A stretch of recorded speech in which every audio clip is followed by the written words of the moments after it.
Left in the ruins of hope. How narcissists crush your dreams and leave you grieving. Hey there, welcome back to the channel.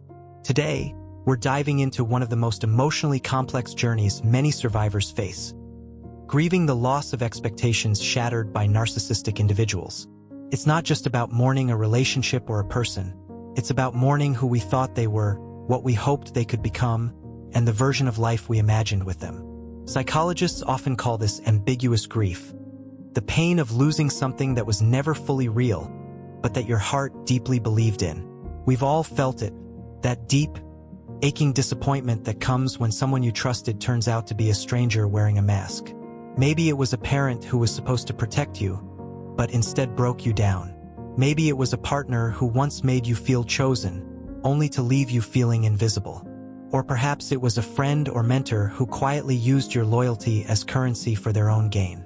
In all these cases, the grief is profound not only because of what happened, but because of what never did. Psychologists like Dr. Elizabeth Kubler-Ross remind us that grief isn't linear. It's cyclical, unpredictable, and deeply personal. But when it's tied to narcissistic abuse, the process becomes even more confusing. You're not just grieving a person, you're grieving the illusion they created. Narcissists are emotional shapeshifters. In the beginning, they mirror your values, your humor, your dreams. They make you feel seen. This stage, known as love bombing, floods your brain with dopamine and oxytocin, chemicals that reinforce attachment. You begin to feel safe, but psychologists explain that this safety is manufactured. It's part of the narcissist's strategy to secure control and emotional supply. Then, as time passes, the mask slips. The warmth turns cold. The person who once seemed so attuned to your soul begins to mock it. Their kindness transforms into manipulation, their charm into control. They gaslight you, rewriting history to make you doubt your memory. They criticize you under the guise of help. They shift blame until you question your own sanity. And when they withdraw affection or vanish altogether, you're left with emotional whiplash, wondering how someone who once felt like home could now feel like the storm that wrecked it. Dr. Ramani Durvasula calls this the narcissistic switch, the moment the illusion dissolves and the survivor begins to see the truth. That realization often feels like emotional freefall.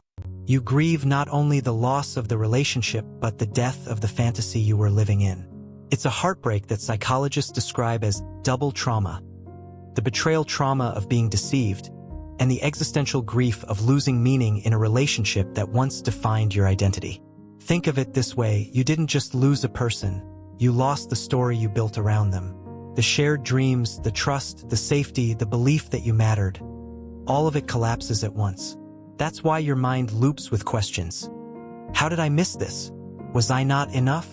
Why didn't they love me the way I loved them?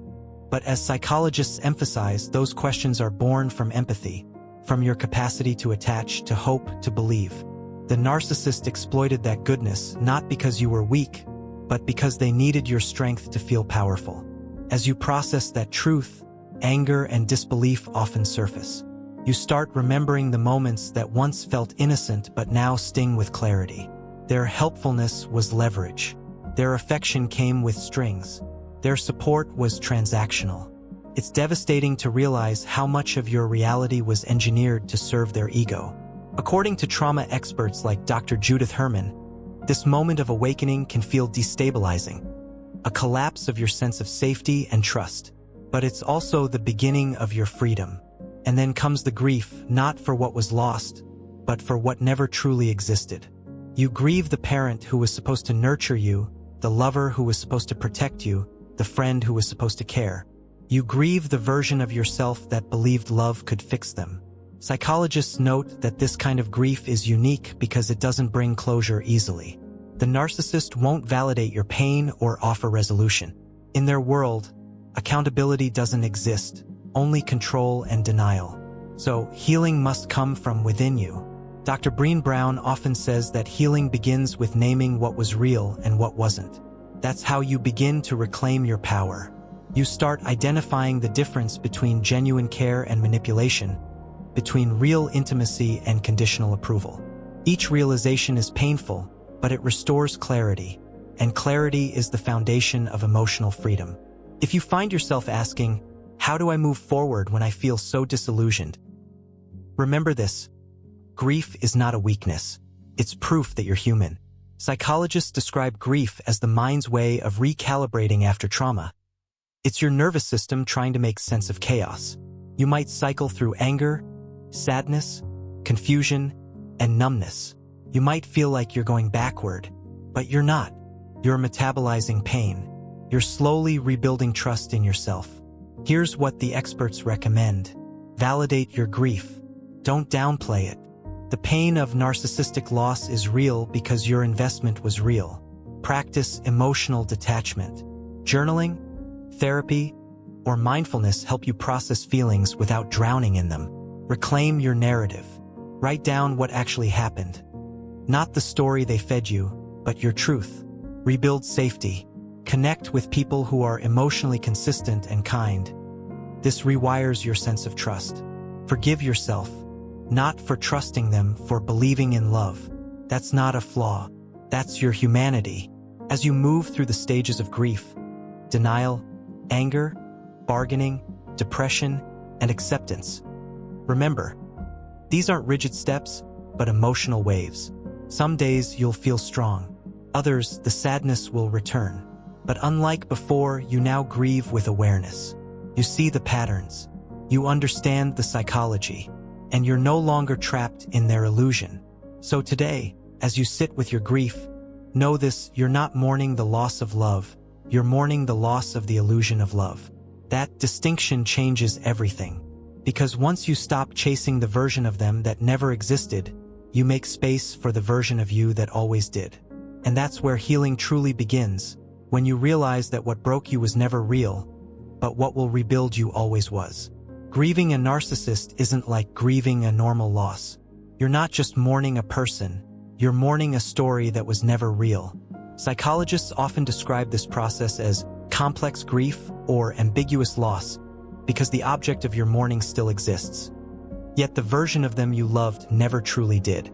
The stages that follow aren't linear. They're waves of emotion intertwined with revelation, self-blame, awakening, and ultimately, rebirth. Let's walk through each of these stages, not just as emotional reactions, but as psychological experiences shaped by trauma, love, and the human need for meaning. Stage 1, shock and denial, the mind's shield against devastation. In the beginning, shock and denial act as the psyche's emergency defense. Your mind, overwhelmed by betrayal and loss, refuses to believe what's happened. Psychologists like Dr. Elizabeth Kubler-Ross explain that denial is not avoidance, it's protection. The brain literally dampens emotional processing to prevent psychological overload. Victims of narcissistic abuse often say, "It just doesn't make sense. How could they turn so cold? How could everything we shared vanish overnight?" According to trauma specialists such as Dr. Ramani Durvasula, this disbelief stems from cognitive dissonance, the clash between who you thought the narcissist was and who they've revealed themselves to be. Your brain struggles to merge these two realities, so it temporarily refuses to. In this stage, numbness may feel like safety, but psychologists caution that denial, if prolonged, can keep you tethered to the illusion. Healing begins when you gently allow yourself to acknowledge the truth. Not all at once, but piece by piece. Write down what happened. Speak it aloud. This isn't about reliving pain. It's about teaching your nervous system that reality, though painful, is survivable. Stage 2, pain and guilt, the heart's search for meaning. Once denial begins to fade, pain floods in, sharp, aching, and often accompanied by guilt. You start replaying every detail. Maybe if I had been more patient. Maybe if I hadn't said that. Maybe it's my fault. This stage is where empathy becomes your enemy. Psychologists like Dr. Carol McBride, author of Will I Ever Be Free of You, explain that survivors of narcissistic abuse often internalize blame because narcissists condition them to. Through gaslighting and manipulation, the narcissist plants seeds of self-doubt.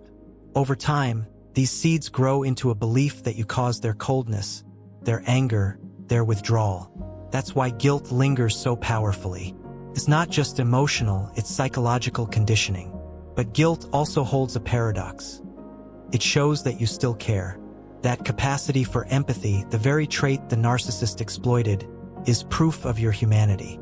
Psychologists recommend channeling guilt into self-compassion. When you catch yourself thinking, "If only I had," reframe it as, "I did the best I could with the knowledge I had." This small shift begins to untangle you from the web of blame the narcissist spun. Stage 3, anger and agitation, the mind's fight for power. Then comes anger, raw, consuming, and often terrifying. You might rage at them, at yourself, or even at life itself. But psychologists emphasize that anger is not regression. It's progress. It's your psyche reclaiming power after prolonged helplessness. Dr. Judith Herman, a leading trauma researcher, explains that anger is a sign the nervous system is reawakening from emotional paralysis. For so long, you've suppressed your instincts, rationalized their cruelty, minimized your pain. Anger signals that your mind is now refusing to accept injustice. In this stage, you might fantasize about confrontation or revenge. That's normal, it's your mind rehearsing empowerment. However, psychologists warn that acting on these impulses often re-entangles you with the narcissist, who thrives on emotional reactions. Instead, channel your anger constructively. Exercise. Write letters you never send. Speak to a therapist trained in narcissistic trauma recovery who can help you transform that rage into clarity, not chaos. Stage 4, depression and isolation, the collapse before the rebirth. After the fire burns out, depression sets in like heavy fog. You feel hollow, detached, and painfully alone. The truth of the loss and of the illusion finally sinks in. You're grieving not just the person but yourself, the version of you who believed, who trusted, who hoped. Psychologists note that this phase often mirrors symptoms of post-traumatic stress. You might replay memories obsessively, struggle with insomnia, or feel a haunting emptiness where the narcissist once occupied your emotional world. Dr. Bessel van der Kolk, in The Body Keeps the Score, explains that trauma isn't stored as memory, it's stored in the body. That's why you may feel fatigue, tension, or a constant ache in your chest even when your mind seems quiet. Isolation feels safer now. You withdraw, afraid that others won't understand. But psychologists stress that connection is the antidote to shame and depression. Sharing your story with trusted friends, a therapist, or a support group helps your brain rebuild a sense of belonging. Healing begins when you stop suffering in silence. Stage 5, acceptance and resolution, reclaiming the self. Eventually, acceptance dawns, not as a moment of triumph, but as a quiet, sacred surrender. You no longer need to understand why they did what they did. You no longer chase closure from the person who broke you. Instead, you begin to find closure within yourself. Acceptance doesn't mean forgetting or forgiving prematurely. Psychologists clarify it means integrating. You see the relationship for what it was, a psychological entanglement that taught you about your boundaries, your empathy, and your resilience. You start to feel grounded again, not because the pain is gone, but because you've learned how to carry it differently. Dr. Brené Brown describes this stage as owning your story so it no longer owns you. You begin to rebuild trust, not in others first, but in yourself. You reawaken to the idea that love, when healthy, doesn't require you to shrink. You learn to identify red flags, to listen to your body when it whispers discomfort, to walk away before chaos becomes familiar. Acceptance is freedom, not from grief, but from illusion. You realize that what you lost was never love, but a distorted reflection of it. And what you gained is priceless. The clarity to love yourself as deeply as you once loved them. Turning grief into growth, the path forward. If you're reading this and still caught in the waves of grief, remember, your pain is evidence of your capacity for love. As psychologists remind us, grief is not a sign of weakness.